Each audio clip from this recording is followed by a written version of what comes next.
Welcome back, folks, to my YouTube channel. On this channel, I talk about my startup experiences and try to answer questions that a startup founder, an early stage startup founder might have, and I answer them through my own experiences. In today's video, I'm going to talk about the process of going through SOC 2. This is purely based on my experience as a B2B SaaS founder. I'm going to talk about my journey of going through this entire SOC 2 process. So let's get started. First of all, if you haven't watched my earlier video where I talk about why you should go for SOC 2, maybe it makes sense to watch that video because we are not going to talk about why SOC 2, but I'm going to talk about my experience of going through SOC 2, right? So let's first address the question SOC 2, ISO, right? Sometimes you would listen to SOC 2, sometimes you would hear ISO. I think it depends on the region where you are selling. We are US focused. Most of our customers are in the US, right? So there is SOC 2 is the compliance, the go-to compliance. But if you go to Europe, I think the customers would most of the times ask you for ISO. However, there is a minor difference between SOC 2 and ISO, right? And most of the controls and frameworks are similar. So it's just a matter of your choice, right? Now let me talk about my experience of going through SOC 2, right? So when did I decide to go for SOC 2? It was a time when my customers started asking for it, right? I think for the first year, we were just focused on building the right product, addressing the customer needs, and just handling the firefights. But over a period of time in our sales conversations, it was always a question about, are you SOC 2 compliant? Are you ISO compliant?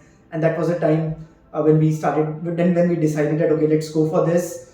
In terms of strength, if I could recall, I think we were 7 people at that time, total strength of 7 people when we went for our SOC 2 compliance, right? By the way, whatever I'm going to talk today, I don't have any notes for it, right? I'm going to talk about from my memory, right, and what I could recall and based on my experiences, right? So yeah, we had 7 people when we went for ISO. Time commitment that it took, if I could recall, it took us a cool 3 to 4 months period to get ourselves ready for the external audit, right, of SOC 2. I think from commitment perspective, one of our developers, he was full-time involved. One of our co-founders, he was at least 50% involved in this entire exercise for a period of 3 months, right? And that's why they say that you complete these audits and certifications. The earlier you do that, in your journey, the easier it becomes. At that point of time, when we were an year old in our journey, we didn't have a lot of customers, right? And we could afford this much of time, right? But if you ask me today, probably I can't afford this much of time, for getting audited right from the scratch, right? So do it not immediately in your journey, but once you see that you are going in the right direction, have your security audits done, right? That's all I'm trying to say, is that if you are doing it for the first time, it's going to take you easily 3 to 4 months of time to get yourself ready, right? Now let's understand what's going to be there in part of SOC 2 and what was our journey like. So there are a couple of things. I think the first thing that you have to address is the policies and the frameworks that you are going to adhere to as part of your compliance and as part of your posture, right? The second thing that you are going to address is the controls that you have in your infrastructure. Infrastructure, both physical infrastructure as well as soft infrastructure, which includes your cloud, your network, your devices, and so on, right? And the third thing that you have to address in SOC 2 is the HR and the governance practices. Right, now let me quickly help you understand how we went about with our security posture. Number one, policies. So we work with a vendor by the name of Scrut. There are multiple vendors in the industry. There is SOCLY, there's Scrut, there is Venta, right? Feel free to choose the vendor of your choice. But in my opinion, I would suggest go with the vendor because they shorten your journey to a fair degree. Otherwise, you would be lost. You won't understand which framework to adhere to, how to write a policy. But these guys, they have the ready-made frameworks, ready-made policies, right? And you can just pick those policies, adopt them, edit them for your organization, and you can directly use them, right? So that's how we go about it. Policies was the easiest part, but then comes the most difficult part, which was having controls around your infrastructure, right? And even in that, the most important is your cloud infrastructure. Now, things like, do you know how much is your data encrypted, right? Is it encrypted at rest as well as in transit, right? What are the controls that you are having around the backup, right? Are you backing up your data, right? Where are you saving it? Which geography are you saving which geography is your instance in? Which geography is your databases in, right? Are you having regular backups, right?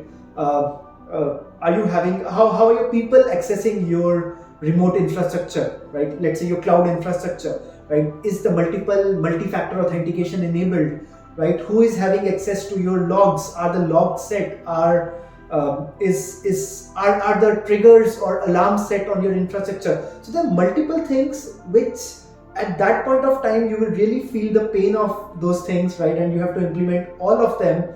And that's, I think, out of, when I say it took us 3 to 4 months, probably 60 or 70% of the time went in adhering to these controls and implementing them. Most of the controls you won't be knowing because this is the first time you would be doing it, right? You have to do a lot of research, and that's where a vendor like a third-party vendor, their expertise come into picture, because as soon as you got a blocker, they will help you that, okay, this is how you have to adhere to this compliance or adhere to this control, right? And they will help you on your infrastructure as well. So they shorten your time a lot, but yeah, I think building those controls in your infrastructure is really critical, and that actually gives you peace of mind, because now you know that, okay, I have those bare minimums or the hygiene factors in place. Let's get to the third thing now, which is your HR and governance practices. So I'll take an example. Do you have your architecture diagram in place? Now, when you are 7 people small, you feel, okay, why do I need this, right? Everything is in my head. I don't need it. But now, after 2 or 3 years, we have passed our SOC 2 and we are regularly adhering to SOC 2 Type 2. We know what the importance of this architecture diagram is. Or let's say at that time, we have to create a document where we tell that, okay, how do you roll back your branches on Git, right? Now, why do I need this document? That's your thought when you are small, right? You say everything is in my mind. I'll just do it, right? But now when I am 20 people, strong, I know that, okay, things don't work by keeping things in your mind, right? You need to have a document in place, right? And this becomes replicable and this becomes scalable. Now I am not dependent on a person, but now I'm dependent on a document, and it's easier to maintain a document than maintain a person, right? So that's what the benefit of SOC 2 is. But again, I won't digress, right? I have the habit of going here and there, but I'll quickly come back to the thing that we were talking, HR and governance. So I talked about what's your business continuity plan like, right? How do I roll back if something untoward goes onto my server? Another example, I'm people are getting in the company, right? People are moving out. Do I have the checks and balances in place, right, to control them? For example, if someone is accessing my environment, is multiple factor authentication enabled, right? That's also part of the second part which we talked about. But more than that, who has access to my live database, right? Ideally, it should be very much restricted, right? Very few people should have access to your database. But what if 4 people have access, right? Am I maintaining the documents where I can clearly see that, okay, as of today, who has access to my live database? If something changes, do I move through the right, what's the right word? Do I move through the correct, do I follow the right process to give them access? Once their work is ready, do I have the process in place where I can revoke those accesses, right? Can I just see and log into a system and see that, okay, I have 20 softwares with me, right? Which person has an admin access and which person has a user access? If the person, they leave our organization, am I revoking it, right? On their last day or when it is required, or it's just pending at my end and no one is looking at it? So your HR and governance piece looks at all these parameters, all these aspects, and together the three things that you have, right? The HR and governance, the controls on your infrastructure, and the policies and frameworks, they give you a lot of peace of mind that, okay, how do I have to run my organization from security standpoint, right? And what do I need to do if something untowards happened, or if something happens, what's my framework like, right? So SOC 2 helps you understand all these things, right? And once you implement, you are going to see that, okay, what impacts is it changes in what impact it brings in your confidence levels, right? As an example, before SOC 2, whenever we got into a conversation with our customer, it was always like, okay, we are not we don't have any security posture right now, but we'll get it, right? And we could see the disappointment in the eyes of a customer, because they loved our product, but they had a no-go because our security posture was not there. Versus the day-to-day where, especially when we are talking to an SMB or a mid-market, right, where maybe, it's just a hygiene factor. When we talk about it, okay, we are SOC 2 Type 2 compliant, right, the elephant in the room is addressed, the conversation around security just stops there, right, and we start talking about the aspects of how our product can help them solve a pain point, right? So this is the impact that we have seen. But yeah, based on my experience, if you ask me, I would say go for SOC 2, go for HIPAA, go for certification, PCI DSS. Primarily, if you have your customer and it's important for them, decide when, based on the type of your customer, when it's going to be important for them. Is it going to be important for them right on day 1, or it's day 50, or it's day 300 when it's going to be important for them? But have it on the back of your mind. Focus on your product first, right?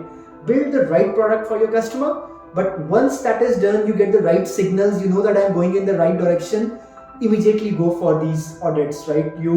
It's easier to do an audit when you are a 7% company than when you are a 70% company, or when you are a 20% company, right?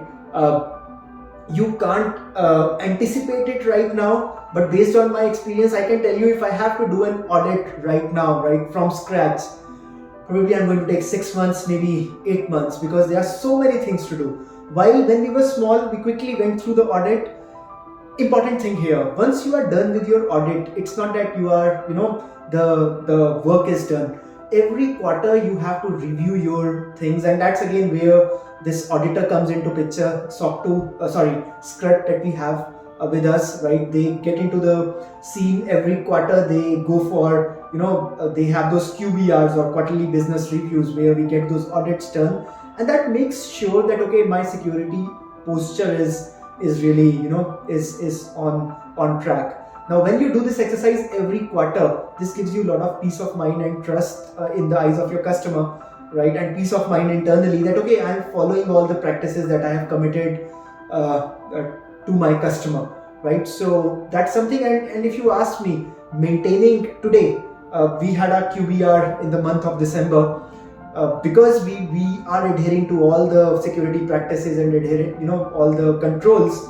Our audit, it took probably 1 day of effort to make sure that everything is in place, right? Because we are already following it, and then another 3 hours of effort where our vendor came into picture and they did all the, they just had a fact check and a sanity check that are we in the right direction, and are there any major gaps or not, right? So that's the type of investment that you would need, right? Once you are compliant, right? But if you're not compliant, get it done while you are small, rather, putting it in the back burner for, let's say, another year or 2 years and thinking that, okay, we'll do it when we are bigger. My customer is not asking for it, right? Then I'll keep delaying it. I would say sooner than later. It's sooner than later that you should go for these audits, right? But if you have any question, feel free to write about it in the comments, and I love to answer your questions around SOC 2 based on my experience that I had in my B2B startup. Thanks a lot, and see you in the next video. Take care. Bye-bye.